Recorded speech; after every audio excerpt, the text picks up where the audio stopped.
Captain's Log Supplemental. I can't believe I was captured by these soft-minded disgraces of humans. They keep talking about the Prime Universe as if any but the Terran Empire could ever be the rightful state of the galaxy.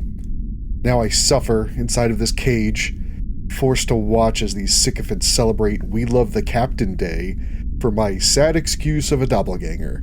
They lavish him with undeserved praise. The children, aboard a warship, mind you, all made him a celebratory sign and decorated it with imprints of their grimy little hands. The man can't even grow a proper goatee. He has done nothing worthy of their praise.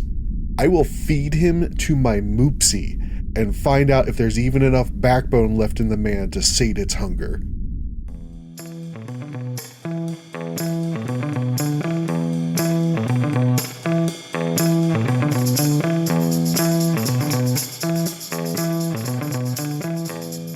Good evening, everybody. Welcome to Captain's Log Supplemental. My name is Stanford. I am joined by my two friends and co-hosts, Rob and Chris. Hello. Hey. And we are, of course, joined and somewhat supervised by our lovely producer, Mariah. Hi there. It's like herding cats, really. Yeah, it's not great. Captain's Log Supplemental. We're just a few cats doing a Star Trek rewatch podcast. We are rewatching all of Star Trek in chronological order. We are almost done with Enterprise. We have like 4 episodes left, something like that. So close. So close. So we're getting there, and then we're gonna move on to Disco. So that'll definitely make everyone like us more. Speaking of which, if you like what you hear, go ahead and shoot us a rate, a review, any of those wonderful things. That would be awesome. Tell your friends, tell your coworkers, tell your parents. Sure. All right. So look. So I've been playing Halo with Liam, right? And Right. like, he's 11. He's not great at Halo. What? And I'm like, yeah, I'm all right, but like, my hands aren't what they used to be, etc. So we're playing Halo, and usually like the hard stuff I got to do and stuff. But like, whenever it comes to like a Warthog or one of the ATVs, I drive and I let him shoot because he likes the shooting and he's not, good at this game. It's like, fine, whatever. Well, the other day I'm watching Liam play by himself, and I'm just kind of over his shoulder watching him, and this little fuck is like Tokyo drifting down this fucking road in an ATV. And I was like, Liam, are you driving? He's like, yeah. And I'm like, do you always drive this well? He's like, yeah. And I'm like, well, then you're driving. What the fuck, dude? I was going to say, like, I also spend time playing Halo with Liam. And first of all, I just want to say Halo 3 is the best Halo. Like, no questions asked. The gunplay feels great. The story is the best of the whole series. But yeah, like, he drives tanks. He loves driving ghosts. Like, and he's damn good at it. Yeah, so well, I think Matthew on, also drives. was like, dude, you need to stop making Uncle Rob drive. Yeah, because like, I'm better at shooting than he is. So like, let me in the gun, man. I'll actually kill stuff because he's not paying enough attention to like shoot the things that matter. Sure. Yeah, like, oh my god, man, we fucking get one of those like Gauss rifle like warthogs. Yeah. Or whatever, the railgun warthog, whatever that fucking thing is called. Oh, those things are awesome. Yeah, like, because he can't shoot anything, but like, if he can drive that well, like, shit, I'll shoot. That's awesome. Oh, Well, that also ties into...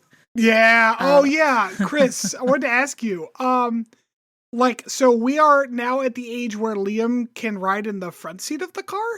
Right. And I wanted to know, like, when are you doing that with your boys, and are you going to do that? Because that sounds like something they're just going to fight over. So, yeah, it's funny you ask. We've started doing that over the last year or so occasionally. Like, usually I saved it for, like, short trips. Right. But recently, a development has been that Chase doesn't want to sit in the front seat. Oh. For some reason. I don't know why. I'm still trying to figure it out. But, like... Fears death. Maybe. Maybe. But yeah, like, so Miles will sit in the front seat when, like, we go somewhere sometimes. But, yeah, no actual fights there, thankfully. I guess Chase decided he liked the backseat better. I don't know. I feel like your boys don't fight as much as I expect twins to. Oh no, they do. oh my. Oh yeah, it's all the time, constantly. That's amazing. like imagine having just like a regular conversation and like you ask somebody something or for something or about something, like a very generic question that somehow turns into a fight every time. That's amazing. How am I funny? It's like when my parents were still married. We've decided, I mean, it's still a little unnerving that Liam can ride in the front seat. And I told the grandparents, and my mom was like, absolutely not. And Rob, I told Kelsey, and Kelsey was like, just kill me now. I can't do this. But we were like thinking about it, and like, I'm like, this isn't that bad having Liam in the front seat, and like they can reach stuff, and if we get food, we don't have to throw it all the way in the back, and like, yeah, it's not too bad. And then Matthew and I are like, oh, it's gonna be great when Liam can drive us around. Already planning to make him chauffeur. Fuck yeah, man. Absolutely. Oh my God. In a heartbeat. Yeah, actually having him be able to run like the GPS and stuff, game changer. Mm-hmm. That is nice. So, speaking of changing the game, this week's episode took place entirely in the Mirror Universe. Yeah, it did. Yeah. Which, without even a connection to the normal universe. Well, yes, but not a connection to the normal Enterprise universe. Yes, there is a connection to the normal universe in the Defiant, but yeah, right, yeah.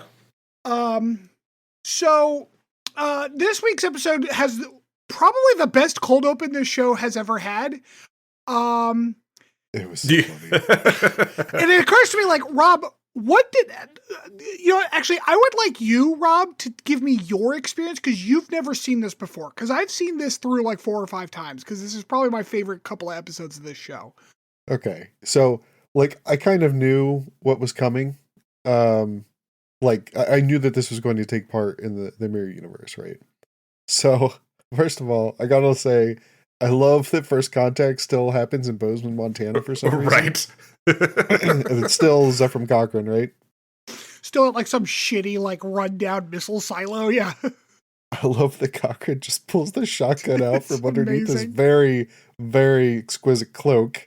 I do love the transition from like failing at doing the live long and prosper to grabbing a shotgun. Like, oh, Yeah. I can't also- do that. Fuck I it. also love Yeah. the clever camera cut, because it's obviously not still that same actor when he pulls the Right, shotgun yeah. out. Yeah. Yeah, and then like all the humans just start blasting, and then they just raid the Vulcan shuttlecraft, I guess. Yeah. Oh Yeah. man. So there is a trivia note here. This is actually the last time 35mm film was used in a televised Star Trek. Oh, interesting. Meaning it's actually- full digital. Well, this show went pure digital at the beginning of season 2. But Right. because this is a cut from First Contact, this scene is the only time after season 2 that Star Trek was 35mm. Yeah, I was going to say, I thought I remembered bringing up that specific trivia note before that they had switched to digital on a previous episode, so that makes sense. Interesting. Yes, and like I'm sorry, not the beginning of season 2, the beginning of season 3, the Xindi season. And I when that happened, I was like, wait a minute, that doesn't make any sense, because there's that First Contact thing. So I looked it up like way back when, and I put a note in our spreadsheet so I would remember when we were actually doing it. I've got to say, as like another note about this sequence, the door ramp thing on the Vulcan shuttle has always been fucking cool to me. Like, even when I first Yeah. saw that movie, I was like, that's badass. I love that it's a part of the ship that serves multiple purposes. Mm-hmm. That's very cool. It's a door, it's a ramp, it's lighting, it's great. We cut to what is probably the second best decision the show has ever made, which is to do the same Faith of the Heart, like intro sequence, but to make it all like evil and warlike, very cool. Yeah. I only With wish a different song too. Yeah, it's just like a typical instrumental, like tough musical piece, like tough like Empire March type. Yeah. I only wished that they had recorded some Faith of the Heart-esque like Terran music, like with their own version of that song. Like, oh my god, that would have been. What great. do you think Terran music is like? I think we heard it. It's just evil. It's just Faith of the Heart with a goatee. So as we start the actual show, we're getting we see the captain of the Enterprise. It is actually Forrest. It's not Archer. Archer is like, actually, Commander is he like, or whatever? I'm not sure what Archer's job is on the ship. Before He was number one. Yeah, I assumed he was Okay. like the first officer. Yeah. And so the problem is I watched this episode like a few days ago. So and I watched the other one today. So I'm trying to remember the actual scenes here. Torture. Who's he torturing? A Tellarite. Oh, that's right. Yeah. That Tellarite in the agony booth. Okay, yeah. So there's a Tellarite in the agony booth. The agony booth is like this phone. So in the Prime universe, the only booths we have are the infectomatics over at the at the death plague station. Here in the Terran universe, we have the agony booth, which is like a phone booth that hurts you. Dude, I'm pretty sure that the agony booth and the death gas chamber are the same The prop. same prop. Same, yeah. And of course, Dr. Phlox is here directing the agony booth. The implication is that he like invented it, or at least like is somehow responsible for like running it. He's evil, Dr. Phlox. He's Phlox with a goatee. Yep. Yeah, yeah. But for Denobulans, a goatee means he's just going to dress in black. So he's got like Just this black leather thing on the whole time. Yeah, the general uniform for everybody in the Mirror Universe is Edgelord. Edgelord, absolutely. Just in different Completely. forms. Now, Unless you're a lady. as kind of an interesting twist, Reed is actually a Mako. So mathematically, when you look at a mirror, right, like everything's reversed. But that means that the center line is actually not reversed. That's the center line of symmetry, right? Mm. Malcolm Reed is that center line. He is the exact same fucking person in both universes. Just a douchey little British guy who's kind of racist. Like, that's his entire fucking role in both universes. He's slightly more evil. I don't agree. I don't agree. I cannot think of a single thing that this Reed did that the other Reed wouldn't have also done. Remember, he held back at blowing stuff up that one time in the Prime universe. I don't remember. This guy wouldn't have held back. Listen, all I'm going to say is that, of course, Reed is the one that makes a good Nazi. But my note is like, are we just going to have like the same Reed then? Archer's a good bottom for Forrest. As Forrest is like, bleh. And Archer's like, we got some information we want to act on. And Forrest's like, no. Forrest goes back to his captain's quarters where we get Hoshi in a nightie for some reason, and then she just goes fucking whole hog on Forrest's like entire face. My note here is, oh no, Hoshi. No. Yeah. No. It doesn't get better. Yeah, she's the captain's official tart. Yes. And like, so I think that in general, these episodes are pretty strong. I do not care for how we're assuming that, like, why do the women have to be treated like shit instantaneously? Right, like, so in the Mirror Universe, they're just slutty, I guess. They're just sluts and are not allowed to wear, like, clothes. They have to wear fucking, like, crop top outfits. Right, crop top uniforms. Like, what the fuck? What the fuck are we doing here? Like, one of the defining things of like fascism is a strong sense of patriarchy. So, like, I'm not surprised that they went that route, but dear Lord. Yeah, I'm not surprised, especially with the time frame and the general history of the show and who was running it. That's the issue. Is like, it's not an indictment of fascism. It's because the people running this are sexist shitheads. Because, like, if it was supposed to be an indictment of fascism, it would matter, but it doesn't. Right, because there's also plenty of other episodes they did in the Prime universe where yeah. Oh no, Hoshi lost her top for some reason. I was going to say, this is not the first time Hoshi's been in a 90 on this show. Like, Dude, I am so excited for you guys to see the original series. There's like at least 2 episodes where you're just going to roll your eyes so hard. Oh, I'm sure. I'm expecting it. I would be surprised if there is not an episode where I do not. Yeah. Hoshi's trying to console him because he's all pissy about something. He puts his hand on her throat in a weird way that makes me feel uncomfortable. Uh-huh. I don't like. Yeah, that's them inserting their fetishes again. I don't like how comfortably the actors slip into this like male dominance shit. It's very gross.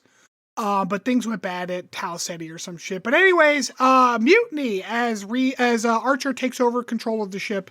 And here's where Reed comes on again, and I'm like, oh yeah, Reed's exactly the fucking same.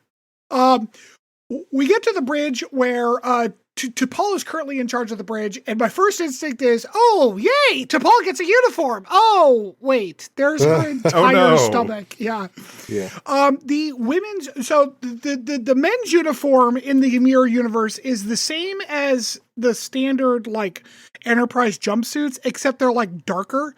That's pretty much the only difference. And they have like an extra knife holster. They have like shoulder lapels. I want to point out also that you mentioned the whole crop top situation. Not only that, the pants are like extremely low riding. Yeah, I was just about to say, like, the women's uniform is a crop top that ends about 4 inches above the belly button and hip hugging like pants. Like, you see the V on all the like women. You can see those like bottom back dimples of her like ischial tuberosities or whatever back there. It's the sacrum. Yeah, that. Thank you, honey. And it looks uncomfortable and it's stupid as shit. Archer takes control of the bridge and he announces to the entire ship that he is in control of the bridge. Phlox is in sickbay, just cutting shit open, just fucking cutting things, pulling organs out and shit. We get a cut over to Tucker, who's like all like half of his face is all fucked up from some kind of like burn. There's no OSHA in the Mirror universe. Yeah, and Tucker's hair is incredible. Like his hair looks amazing. I call him Two-Face Trip through my whole notes. Oh, Two-Face Trip. Oh, yeah, that works. They give like the salute, which was actually like the salute kind of from the original Mirror Universe episode. It's awkward and stupid, but like they're trying to be Nazi adjacent, whatever. Yeah, there was multiple points throughout this episode where I'm just like, oh, more edgelording. Yep, edgelords, edgelords. Yep. So much edgelording. Yeah. Like, I get it, it's the Mirror Universe, but goddamn. Mm-hmm. So, I have a question. Yes. Because this is the first time that I can recall seeing, like, non-humans in the Mirror Universe. Uh-huh. Is it just the humans that are evil? So, that question is never explicitly answered. The Cardassians are definitely more evil than they are in the normal universe because of the DS9 episodes. I forgot about that. Phlox also seemed evil. Well, yeah, that's true. But later, actually, in this last episode we did today, that we're going to do today, Phlox, there's a lot of dialogue which is basically like, Denobulans are just too agreeable to not be evil. Like, the humans are like, yo, we're doing evil. And the Denobulans are like, fuck yeah, let's go. Like, they're up for anything. It's the perfect universe for Phlox, because, like, he doesn't have to pretend he has, morals about experimenting on alien races. Oh, that's not fair. Yeah, he doesn't have to pretend to know what ethics are. Yeah, because, like, to answer your question, the Vulcans, the Andorians and stuff, they all seem pretty much the same. Yeah. And that is true in, like, Discovery when you go to the Mirror Universe as well. So it seems like mostly it's just humans that are dicks. Okay. We go to we get an exterior shot of the Enterprise. It's got this wicked paint job, which is actually kind of fun. Like, I hate the paint job. We're in the captain's ready room where instead of like the wall of different like like paintings of enterprises throughout history. He's just got like a wall of guns, and one of which is like Zefram Cochrane's actual shotgun that he killed those Vulcans with. He's talking to T'Pol. Apparently Vulcans are basically slaves, which is like, that's fine. Like, okay, you're doing evil Terran stuff. But it does raise awkward questions as to why they're so behind in tech then, because the Vulcans were like more advanced than humans. Yep. And here they're just like the same. Archer says, okay, well, you're my first officer now that I'm captain. And T'Pol's like, but I thought Major Reed was next in line. And I'm sorry, even in the evil empire, why would a fucking Marine be next in line for first mate on a ship? Like, that doesn't make any goddamn sense. But he says, no, I'm going to have you do it. And is like, okay. He brings Travis in. Travis looks incredible. He's got like this weird high top, and he's in this like camo, but he's like, his arms are exposed. Like, Travis and Trip are the only two actors that look like they actually have the fucking fun with this. Yeah. This is the most lines Travis has gotten this entire season. Yeah, absolutely. He gets Travis to be his personal bodyguard. And then the final replacement that we get, or the final change we get as kind of a fun nod here, is to Porthos, who is no longer a little beagle. He's this huge Rottweiler, and he is such a good boy. Like, even evil Roddy Porthos is the goodest boy. It's true. Hoshi comes in as well. She's got eyeshadow going all the way to her temples.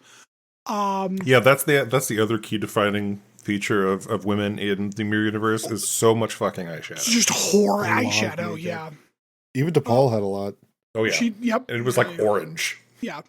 Archer's like, why would I ever fucking trust you? Hoshi's like, I don't know, but like also because you get what the captain had, I'm yours too. I come with the job. So that's fun. What a fun thing. And then like there's like some making women out, are but possessions. Like Park, like Linda Park is what, like half of Bacula's age, and here is fucking gross. It's just gross. Dude, he's half of Bacula's age. She's like a third of Forrest's age. I think Forrest and Bacula are about the same age, man. I think Bacula just aged a little better than Forrest. Could be. Bacula's pretty fucking old, man. Like Quantum Leap was in the late 70s, early 80s. I'm not arguing that Bacula's old. I'm just saying that Forrest was older. Dude, I don't think Scott Bakula ages. Like, yeah, I wonder he's what just he looks always like looked now. like a shitty middle-aged man. It's all that hair. It keeps him young. Whereas Forrest and Hoshi were able to kiss like human beings, Bacula is not able to kiss like a human being here. He looks so fucking awkward. Like, she looks like she's kissing a robot. Stupid sexy robot. She pulls a knife on him, and that's basically just foreplay to him. He's fucking up on that shit. Also, yes. But he keeps kissing her during he's the still stabbing into attempt. it. Oh yeah, he's still into it. Like, oh my god. It's almost better. I feel like I hated it so much. The Terrans are just human Romulans. They're less schemy. I don't know, man. They're more like Straightforward, human stabby. Cardassians, if I'm honest. Ooh, that's a good, Because they're all about loyalty to the state, and they're all just assholes and stuff. Yeah, no, they're more like Cardassians. All right, so they pop out of warp to some sort of location that Archer told them about. There's a Tholian ship here. Reed's being racist as shit about Tholians because, he's Reed. No differences. They're going to shoot at the Tholian to try to... They want to capture this guy alive because they want to ask him questions. They've got, like, machine gun phasers, which are... they're kind of cool. Yeah, I mean, they just, they seem more aggressive. Yeah. And then they beam the Tholian off of his ship right before it explodes. Evil Phlox is like, I've got him, but they do have difficult life support needs. Like, Evil Phlox is just evil and all over the place. But they basically get the Tholian into like the decon chamber, but like then they make it, But like 400 degrees, like really fucking hot, like 400 degrees Kelvin or some shit. As Archer comes down to interrogate this Tholian, it occurs to me that even evil Archer is not very like intimidating or tough at all because Bakula can't fucking act. There was between these two episodes, there was so many interrogation scenes. I know, but and to Bakula's credit, in one of them he does well, but it's because he's not being intimidating; he's being a smug douche. Well, So like Bakula can be a smug douche. Did you realize what the default for evil Archer is? No, It's just petulant Archer. Oh, it's just petulant Archer. Yeah, that definitely came through in the second episode a lot more. Yeah. They're looking through the window into Decon to try to find the Tholian. The Tholian does a little like jump scare because he's a douche too. I don't know. That was great. Archer looks over at Phlox like it's somehow his fault. Like it's like what? Like, how dare you let that Tholian scare me? He asked the Tholian a question, and Tholian's like, "Your mom didn't like you too much." pretty much. Hoshi's like, "What the fuck?" Phlox kind of fucks with the environmental controls to get the Tholian to talk. He answers the question, but then he starts doing this thing where like his whole body is a transmitter, which is, I don't know, that's interesting, I guess, because they're like a crystalline They're like, race. yeah, they're just big crystal people, I guess. So like that, yeah, that's fine. All right. We get a cut down to engineering where Archer has asked Trip to install a Suliban cloaking device that they have because they're going to try to go do something sneaky. Trip is yelling at T'Pol, and like this is where I was like, is Trip the only one having fucking fun with this? Because Trip like is having a great time. Like the actor playing Trip is having a fucking amazing time with this. He's just we also learned that T'Pol and Trip have a sexual history in the mirror universe as well. Which has some power dynamic questions about it, but Terran Empire.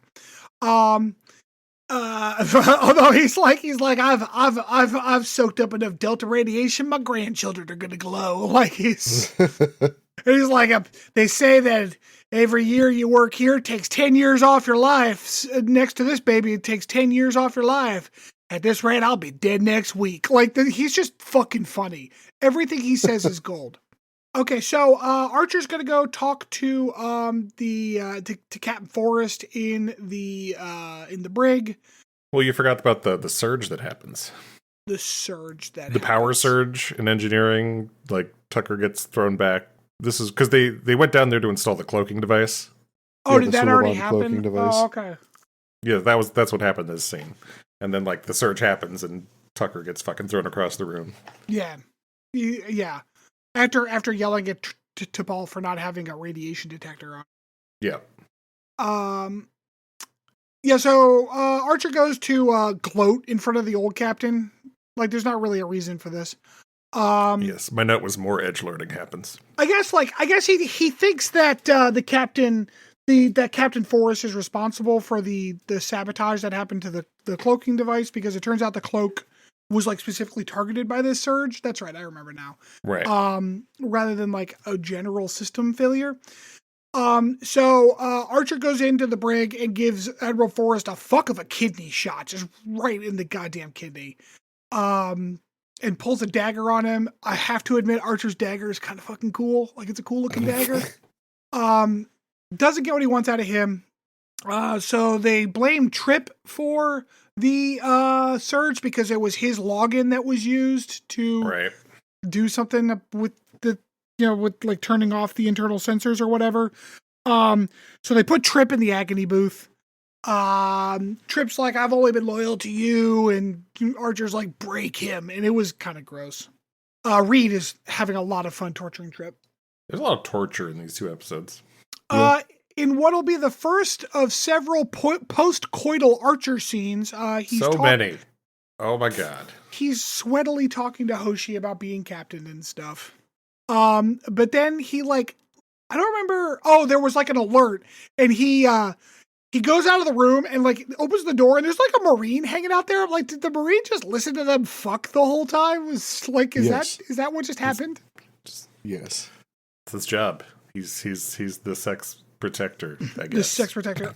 Some infiltrators of some sort are trying to recapture the ship on behalf of Captain Forrest. They have bangs, so they must be Vulcans. Yeah, they were Vulcans, yeah. Yeah, it's T'Pol and her Vulcan gang. And then like Forrest successfully takes over the bridge. Archer's up there, and Archer's like, well, I set the ship to autopilot, so you can't stop until we get to where we're going. And he's like, the bridge is yours, Captain. And he says it in this weird pirate accent, and I don't know what the fuck Bakula was doing. Okay, so in Act 3, we get to where the Tholians have what it turns out is a starship from the Prime Universe's future. Okay, it is a Constitution class ship, just like the original Enterprise. It is the Defiant. Okay, and that's what they're here to grab. The Tholians got it. This is a reference to an episode of TOS called the Tholian Web. I will briefly talk about it in our deep dive. But like, that's why the Tholians have this ship. Okay. Okay. The Tholians are clearly researching ways to get out of this universe because they're thinking it's way too full of douchebags for their tastes. I mean, they're right. And they're completely right. Archer's like, yeah, look at that. I was right. He's just a smug douche the whole time. Yeah, it's never actually explained how he knew about this ship either. No, which actually I don't think is a bad storytelling device. It's just like he had information and he was acting on it. Like put us in the action. Like I don't need that, you know. Turns out Trip did actually do the sabotaging because T'Pol mind controlled him with a mind meld, which is like a brand new thing. Why aren't the Vulcans just in charge of everything then? Like how like what the fuck? She just touched him for like 3 seconds and made him do whatever the fuck she wanted. That's insanity. Anyways, they're gonna have a lot of angry sex later. Yeah, Gasp is the Defiant. So that's everything we learn in there. Gasp. Act 4. My first question is, why are the Tholians using this ship? They're like kind of stripping it, but like, the Enterprise is cloaked, so the Tholians don't know they're there. They beam a crew onto the Defiant.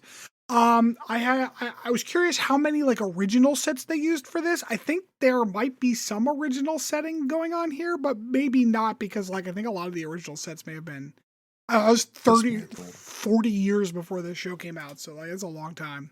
Yeah. Unfortunately, I don't know. There's still a lot of dead people on the Defiant. I guess the Tholian like salvage crew doesn't give a shit because they're just like stepping over these dead bodies the whole time. As the away team is their plan is to get on the ship, download the database that's got all the advanced technology on it, and then blow the ship up so the Tholians can't use it and get off. Great. As they're over there doing their job, the Tholian in Decon wakes up and starts his transmitting body thing. Captain Forrest is like, yo, stop him from doing that. And Evil Dr. Phlox is like, fucking gladly, and just starts murdering the shit out of this Tholian. Yeah, it did. But it wasn't soon enough. The Tholians now know where they are, and they're doing the famous Tholian web on them. Although, unlike in the original series, these ones do it fast. Because in the original series, they go real fucking slow. Back on the Defiant, they realize that the Enterprise is in trouble, and they're not going to be able to get beamed off. So Captain Archer tells Trip to instead fire this fucker up. Let's get going. And there's like kind of a neat little power-up sequence on the external establishing shot, and you can watch the impellers like fire up and stuff. It's not bad. As they're like kind of getting their bearings and trying to figure out what's going on, the Enterprise fucking explodes, and they send everyone to escape pods. Captain Forrest very nobly tells his tart to save herself, as he goes down with his ship, and the Enterprise explodes. And on the Defiant, we get a view of like what, you know, Archer and T'Pol and Trip are all like staring aghast at the explosion of their ship and all of their colleagues.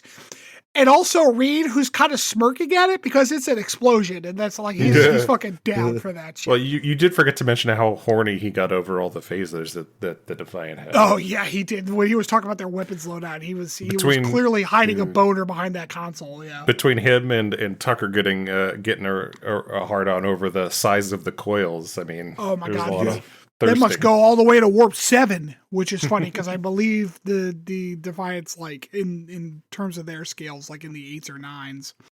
And that is actually the end of the season, the episode where the Enterprise explodes and these like 6 people are on the Defiant trying to figure out what to do.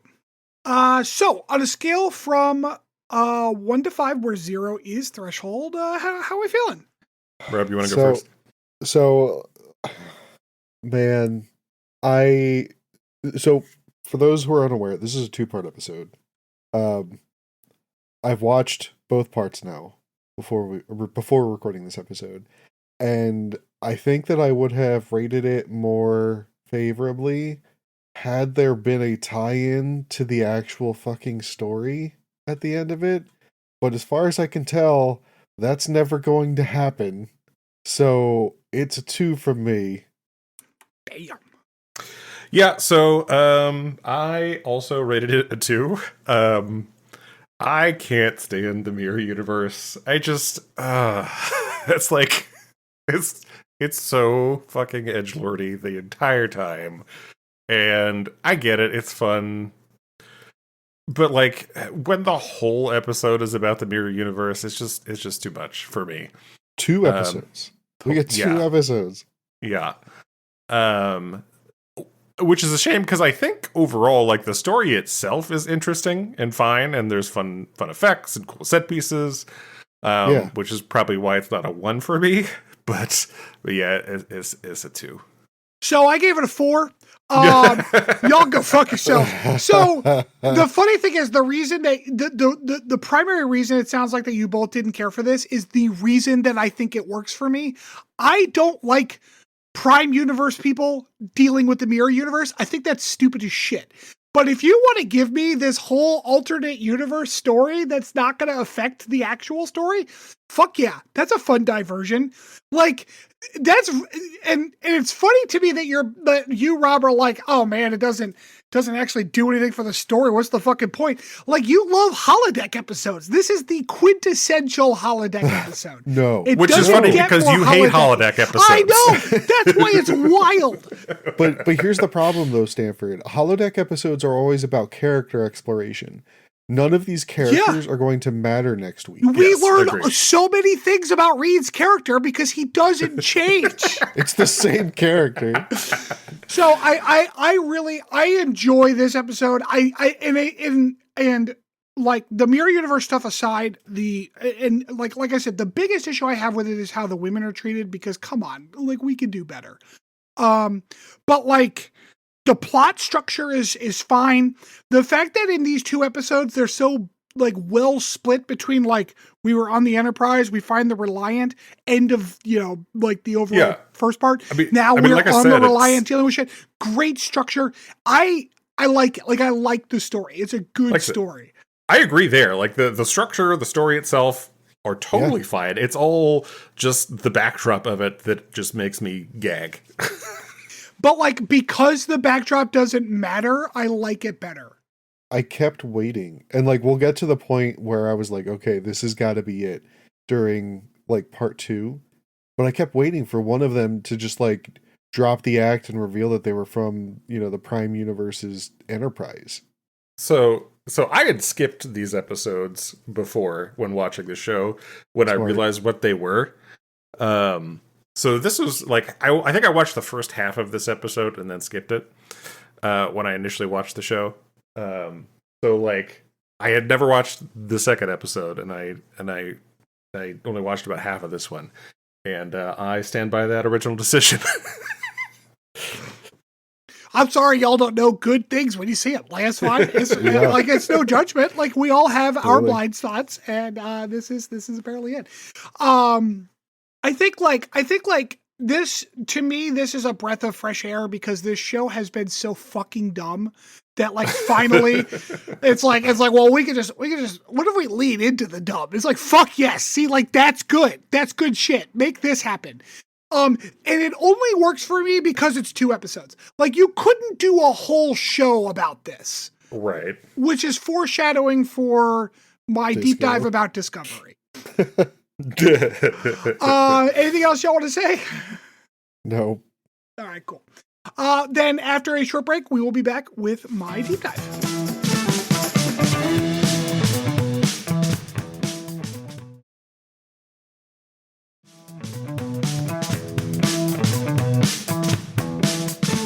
Welcome back. So, as may or may not be obvious, the mirror universe is not a new concept in Star Trek as of Enterprise. In fact, Enterprise in A Mirror Darkly is the 1, 2, 3, 4, 5, 6, 7th episode of Star Trek that involved the mirror universe. There is a asterisk on calling it the 8th, which we'll get to in a second. But the original mirror universe episode, do y'all remember the title of it? It's from TOS. No. Okay. Mirror Darkly. No, this one's in A Mirror Darkly. That's this one. Yeah, I can't remember. The original is called Mirror Mirror. This is the first episode that it happened in this was in TOS season 2, back in 1967.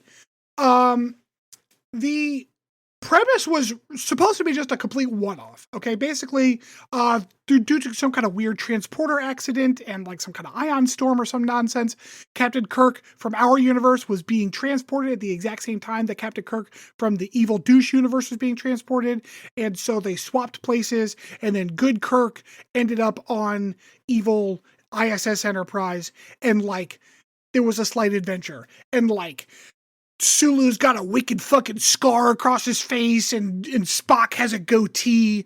Everyone's just evil and shitty, okay? And that was like, it was just supposed to be kind of like a one-off little thing, okay? A fine, like as I understand it, a fine episode. I have not seen it. There is a picture of William Shatner doing a Nazi salute, if you care. But like, whatever.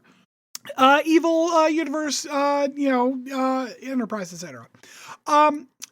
Memory Alpha says that the Tholian Web is the second episode where the mirror universe comes up. The Tholian Web is an episode of the original series in which, like, the Defiant gets trapped by the Tholians and the web, and at the end, it kind of, like, vanishes in an ion storm. There is no explicit reference in the episode, nor was it ever intended in the script to say that the Defiant went to the mirror universe. That was something that Mike Sussman himself actually came up with for this episode of Enterprise. So I find it kind of weird that Memory Alpha is like the Tholian Web is a mirror universe episode when it's explicitly not. Okay, that was kind of a weird retconning. But the next time we get to the mirror universe is actually all the way in DS9. They never do it in TNG whatsoever. But in DS9, there's an episode called Crossover where, is it Kira? Somebody ends up over there. Yeah. Yeah. Right, yeah. Once again, I skipped those episodes of DS9. An accident inside the wormhole sends Kira and Bashir, and Bashir, into the mirror universe where Klingons, Cardassians, and Bajorans rule over their human slaves. So they took a little bit more liberty here. The human empire, isn't really mentioned as much. The humans are like slaves, but I think that the retcon thing is that that the humans are slaves here in this system, in the Bajor system, but not widely. Right. Is like the idea. I believe it's actually a 2-part episode as well. It is, yeah. Yeah. We definitely need more of this. DS9, so that is actually the season finale of season 2, and then wait, is that the season finale? Yeah, I think so. And then in season 3, in DS9, they go back to the mirror universe where Cisco has to go over there. There's kind of this understanding that because of the wormhole and its fairly replicable accident that Kira goes through, there's people just kind of going back and forth to the mirror universe on DS9. So it happens in 4 more episodes. Cisco goes over there, in Through the Looking Glass is the name of that episode. In Shattered Mirror, some other Professor Jennifer Cisco, I don't know who that is, uses Jake to lure Cisco back to the mirror universe. And so they go back to the mirror universe. That's his mirror universe dead wife counterpart. Oh, yeah. That's right. That's right. He's dead in the mirror universe, but his wife is not. That's right. And then there's another one called Resurrection, where an alternate version of Vedek Bareil arrives from the Mirror Universe seeking refuge. And that's where Kira runs into herself again. And then finally, The Emperor's New Cloak is season 7 of DS9. DS9 loved the Mirror Universe. He did. When Grand Nagus Zek is kidnapped by the Klingon Cardassian Alliance while on a business trip into the Mirror Universe, Quark and Rom follow him there. So yeah, they're like the Ferengi twist on the. I do like the idea of a business trip to the Mirror Universe, though. That's a very Ferengi sentence. Yeah, it is. After DS9, Enterprise does go to the Mirror Universe, although I would put kind of an asterisk on that because, like Rob's biggest complaint, none of the Enterprise characters actually travel to the Mirror Universe. We just get these 2 episodes, which are from the perspective of the Mirror Universe. They are still interacting with the Prime Universe in that they are dealing with the Defiant, but they, like Archer and them do not actually go over there. And then, of course, we have the season, like half of a season of Discovery just takes place in the Mirror Universe. This is a mixed bag of stupid. Parts of it are kind of fun. Killy was fun. I liked Killy. The whole concept of Killy was fun. I do appreciate how Discovery did a good job of like using the groundwork that Enterprise laid to explain how like the Terran Empire like kind of has worked, because they talk about the Defiant and all that stuff. Very cool. There is an implication that Giorgio is descended from Sato, which is kind of interesting. Oh, I missed that. That's funny. I guess like that was an implication that I caught in the show. I guess the Section 31 movie kind of retconned that, because the Section 31 movie made it sound like Giorgio was just like a person who tried out to be emperor and succeeded. I don't know. Fuck, that movie sucked. Yeah, it did. But we spent a lot of time, because Discovery itself goes into the Mirror Universe. The ship goes into the Mirror Universe and they do a bunch of shit there. So we spend a lot of time in there. The Mirror Universe is dumb. So like, it's not great. I'm going to be honest. But like there are bits and pieces that are kind of fun, but most of it is just edgelordy stupidity, followed by like, we have to pretend that Michelle Yeoh's character isn't a Nazi for some reason. And then the final episode of Star Trek so far that has gone to the Mirror Universe is Prodigy, in an episode called Cracked Mirror in season 2. This episode is fucking hilarious. They go to the Mirror Universe briefly. It's not the whole episode, but they are there for a little while, where, and as a quote from the episode, even the whales are evil. Yeah, that was my only enjoyed episode of any type of Mirror Universe. Oh, have you watched season 2 of Prodigy now? Yeah. Oh yeah, it's good stuff. Yes, where even the whales are evil, because there's like this whale with this scar across its eye, and it like reports them from, because they're trying to hide out in cetacean ops. So yeah, and I guess like I wanted to kind of open the end of this up to general opinions about the Mirror Universe, although I feel like we may have already gotten some of those out. What? It's bad, and the writer should feel bad. Like it feels like there's so much canon around it now, but like I don't know, it just, the Mirror Universe always feels like we're out of ideas, so let's bizarre world the whole crew. Yeah, I mean, you're not wrong. It just seems lazy and stilted. Do you know when the first time in canon the term Mirror Universe is actually used? I'm not sure. DS9 probably. Nope, Discovery. Oh. Interesting. Yeah. My issues with the Mirror Universe is mostly the like, why does it exist?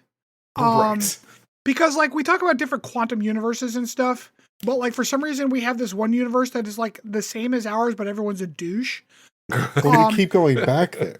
Like, why do we keep going back to that one? Right. And like there's a proposal on, I don't know if this is actually said in canon, but Memory Alpha talks about how like, does every quantum universe have a mirror universe, right? Like, it's weird that there's a universe where the thing that's reversed is the ethics, and that's like explicitly stated, right? It's like, right. human ethics are different in the mirror universe. Like, it's funny. I mean, it's funny because despite the completely radically different ethics, all of the characters exist in both, and they're all in like relatively the same place Yes. and Right. roles. Yeah. Right. Which like insinuates then that like Starfleet could have become fully evil and a lot of the same stuff would have happened. Which is Right. Like I said, it just goes back to my point where it's like, okay, the writers had no ideas and they're like, but what if we made everybody evil? yeah. It's just Yeah. I I think it's fine for a one-off episode. As It's- like a fun little, because it was the '60s, man. We're really trying shit, you know. Right. Some guy I with a fucking get it cigarette, if like, this happened. yeah. once What or- if? Oh, I got an idea. What if Kirk comes out of the transport, but everybody's a douchebag? Yeah, write that down. Like that. Like fine. Okay, fine. Yeah. Whatever, 1967. If But, this happened like- once or twice throughout the time of all of Star Trek, sure. But they like keep going back to the well. Yeah, and I think you can really blame DS9 for this. Oh because- yeah. Yeah, they had a big part in it for sure. Because they're the ones who brought it back, and they're the ones that kept fucking going back. If they just did one, and like every show had one, and one, sure, I could Fine. live with that. Yeah. okay, but like, yeah, you know what's impressive? Actually, speaking of going back to the well, you know what's impressive is that Enterprise never did a Q. Hmm. Huh. That Well, is- I guess that they is couldn't surprising. really, right? Because like canonically, What does Q- I that mean, I matter, guess- Chris? What the I fuck does know. that matter? You I tell me to my know. face that matters. Q snaps his fingers and humanity forgets he was ever You're not- there. Done. you're not wrong. But they made a big deal about it in Next Generation about Yeah, like, they made a the big deal humans about meeting the Q. Borg too, Chris. You're once again, you're not wrong. You're not wrong. Oh, I'm just shit. saying, like, ugh. All right. So yeah, Mirror Universe, pretty stupid. I don't know. I still like this. This is fun. This is fun. It's fun because if you're going to do the Mirror Universe, this is how you do it. Like this is, I would rather them just do like, it doesn't even have to be about the Prime Universe. Just like, hey, every once in a while, we want to do what evil Star Trek looks like. Go. They're like, fine. Okay, give me an evil Star Trek. Great. All right, let's move back to fucking normal stuff. So, like, I think that this is the best way, even if it's not the best, but, like, it's the best way to do this because it's a fun little aside, a fun little jaunt, and then we're back to our regular scheduled program. Like even if you wanted to do something similar and not go back to this specific universe, like Oh, sure. do a similar concept, but make it different than Kind of this. like that DS9 episode where like they're like Cisco's like a writer in like oh the past. yeah, that's where one it's of the like- best. Like it's one of just the like a- most. Yeah. Yeah, and he's just having some fever dream. Like it doesn't Right. matter at all. Yeah, Like, absolutely. Yeah, something Yeah, like that. yeah. Perfect. That would be fine. Yeah. So, all right. Anyways, we're gonna take another quick break, and then we'll be back with a potpourri.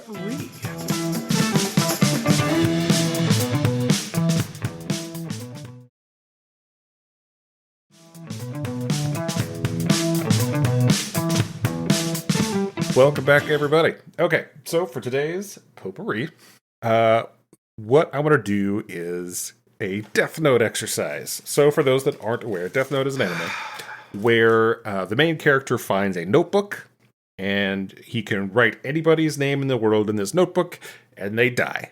He doesn't specify how they die. They die by heart attack, but he can also specify the conditions of his death.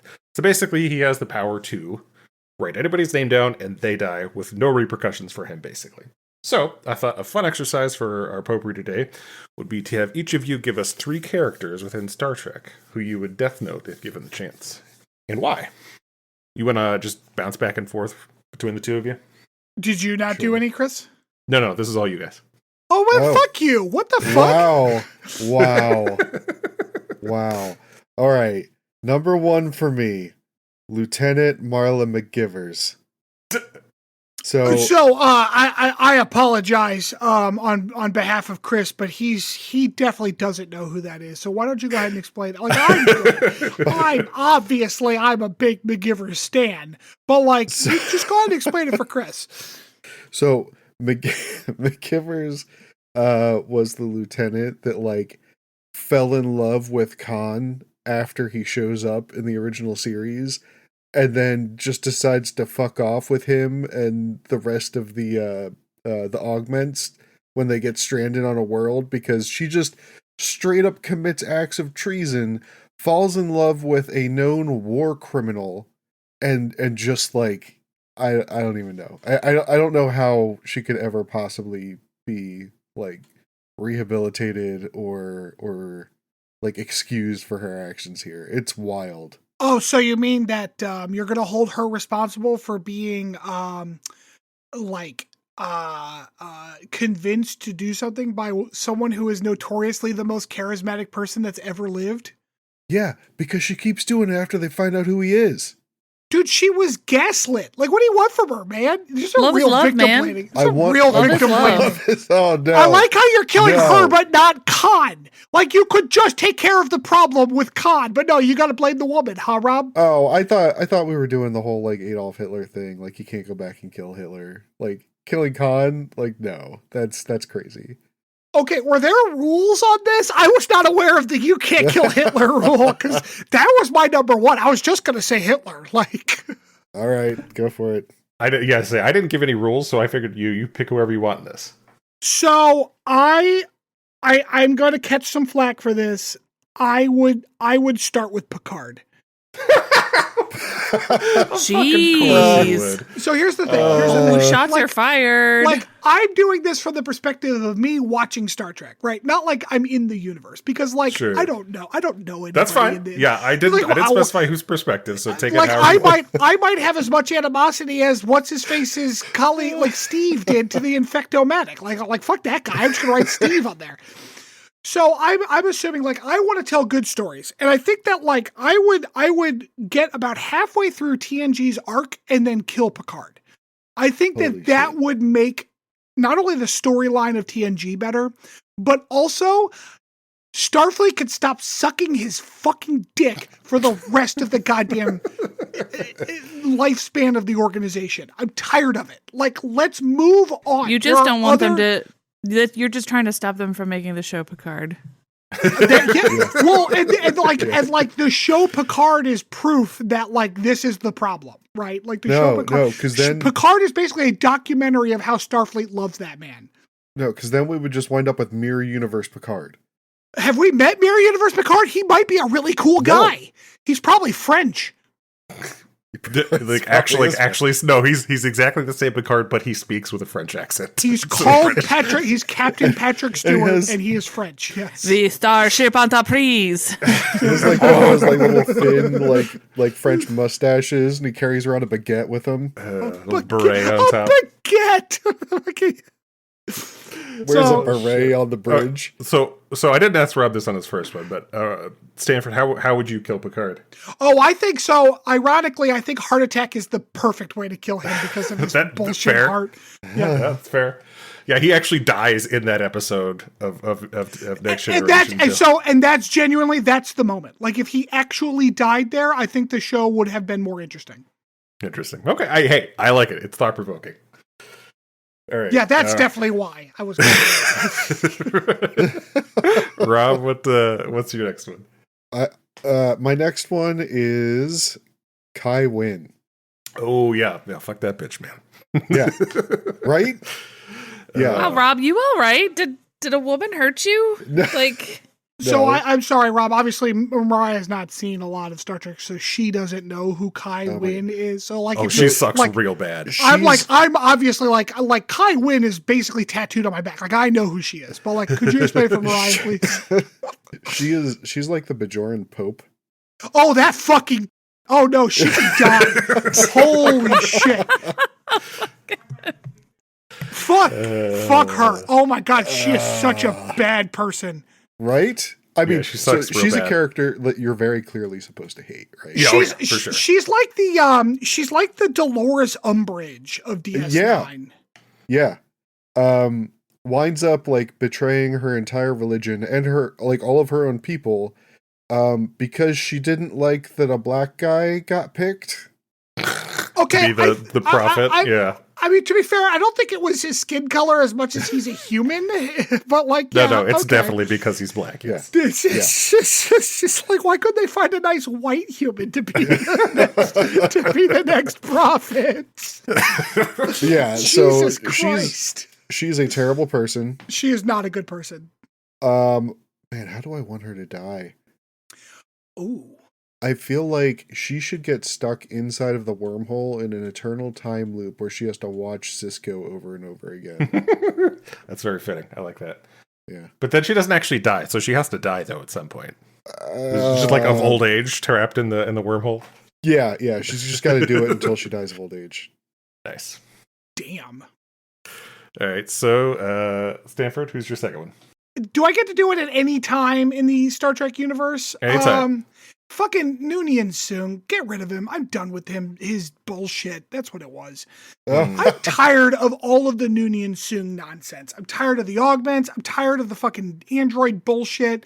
Like, I'm done. I'm done with him. I want his entire genetic line to cease to exist. I know we'll lose data. That is a sacrifice I'm willing to make. When do you kill him? Is it like as soon as he is born? just a rock falls on his baby. His baby.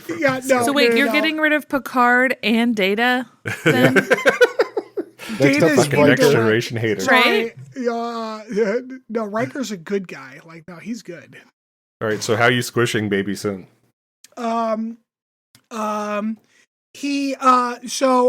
It is such a traumatic birth that he dies and makes his mother barren as well. Oh my god. Like, I don't want to kill her. It's not her fault, but like, she shouldn't have any more kids. That was clearly a mistake. So. Oh god. Oh my god. All right. Rob number 3. Malcolm Reed. Damn. And why? Because as is evident, Mirror Universe is the same person because he's a bad person. Yeah, that's fair.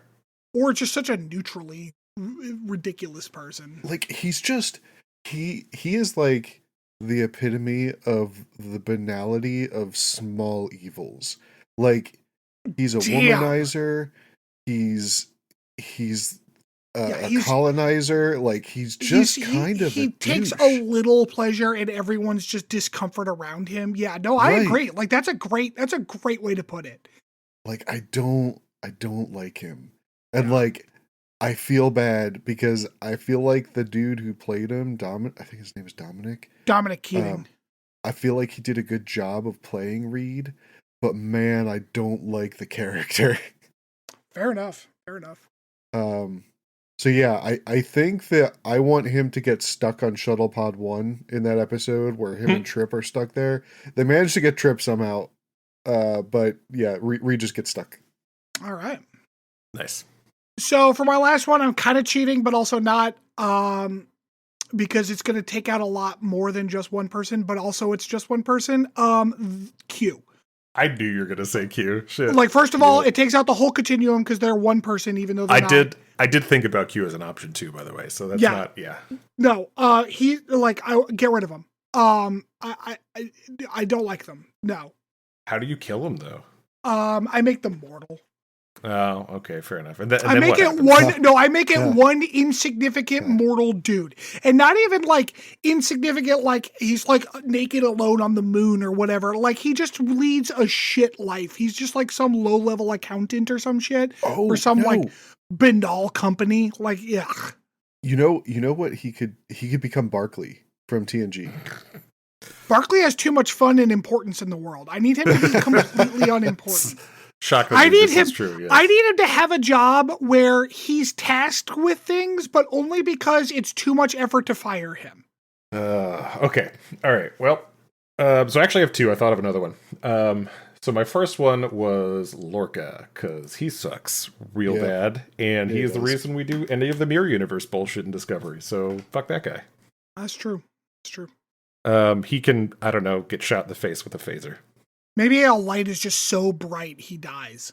Yeah, exactly. Which I guess that's what getting shot in the face with a laser is. So yeah, there you go. That's about the same thing. And then the other one I came up with was Gul Dukat. Speaking of dudes who suck. Yeah. I thought of Gul Dukat, but like, I don't know. a lot of fun shit happens because of him. So I'm like, I don't even go to con. Like, Attention Bajoran workers. Shit. And he dies of some alien venereal disease because he likes the locals. He does. Yeah. Well, I think that was fun. I enjoyed both of those. I think my favorites were Kywin and probably Picard, just because it's so out of left field, and I enjoyed it. That one. So I will say that is the one I put the most thought into. Yeah. That's the one that I was like, that would actually make it. That would actually genuinely make the Star Trek universe more interesting. It would certainly make it different. That's for sure. And that's what I wanted to do, because sometimes it's like, can we? The Starfleet is very hero worshipy in a wildly problematic way sometimes. It's like, I understand you want to be space communism, but maybe space communism plus Stalin is not the best combination. I mean, I guess it kind of makes sense, though, right? I mean, if you're living in a society that's like that doesn't have currency, like what is the currency? Is yeah? We already talked about age. Everyone's in inheritance. Yeah, Right. Yeah. All right. Well, I think that wraps up this episode. As Stanford mentioned at the top, please rate, review, subscribe, tell all your friends, do all those things. It is always helpful to us. We'll catch you next time.